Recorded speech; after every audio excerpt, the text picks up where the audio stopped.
for those reasons, right?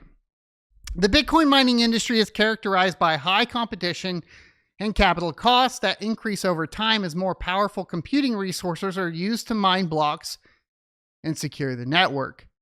President Trump's sweeping trade tariffs have cast a cloud over the already competitive sector, raising fears that import duties will raise the cost of mining equipment like application-specific integrated circuits to unsustainable levels, which obviously has been a big issue. I think if you go to like any miner website, let's go to BT Miners. I think if you go to any ASIC sales and you click on a miner, I think they have, they all have these warnings like due to uncertainties in new tariff regulations, packages for the USA addresses will need to be directed to BT Miners New York office first before shipping to customer. This is to reduce any complications in tariff filings and payments.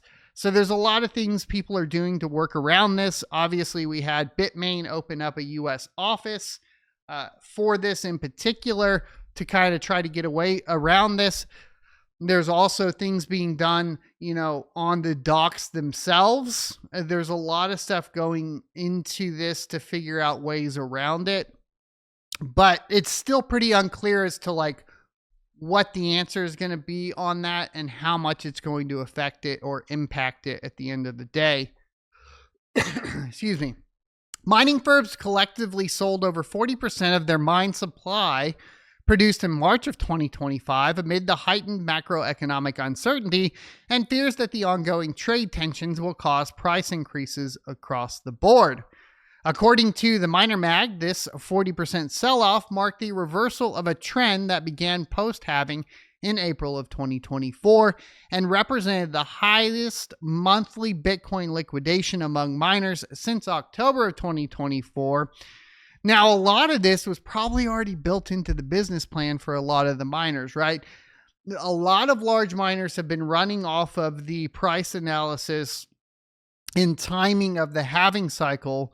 At this point, a lot of people are acutely aware of what that is. The problem is if everybody's aware of the halving cycle's impact on the price of Bitcoin, then you don't get the actual result of the effect of the halving on the price of Bitcoin because everybody's acutely aware of it, sitting and waiting to do what? Well, sell, and probably within the business plan, there was a set date for that. Hence why I think you see this increase in sell-offs right around now.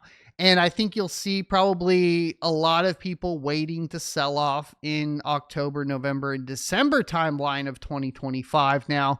And I think we'll just continue to see a suppression of that because if everybody's aware of the way, the halving cycle impacts price and everybody's basing their business strategies off of that, then you can't have that business strategy work anymore, unfortunately, because, well, everybody's doing it, right? And I think that's just like a fact of the matter with the halving cycle and why we're seeing the suppression of the price of Bitcoin is because everybody was planning on selling now anyways.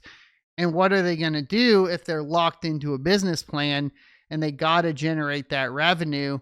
I know some people, like some miners, are adjusting in different ways. Some are adding high-powered computing. Others are adding in mining alternative cryptocurrencies, whether that be on the script miner side of things or the kaspa miner side of things. There have been some diversification there. Not a lot of diversification in the GPU mining space outside of reprogramming for AI, but AI really requires the latest compute with the latest and greatest GPUs. And you're not going to outcompete, Google, X, Microsoft, and so on with their data centers.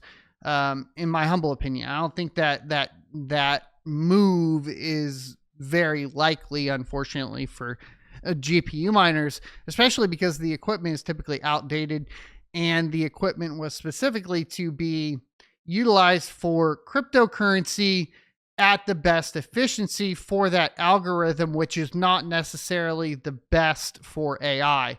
Take, for example, like you can take any crypto mining specific card like the CMP170HX.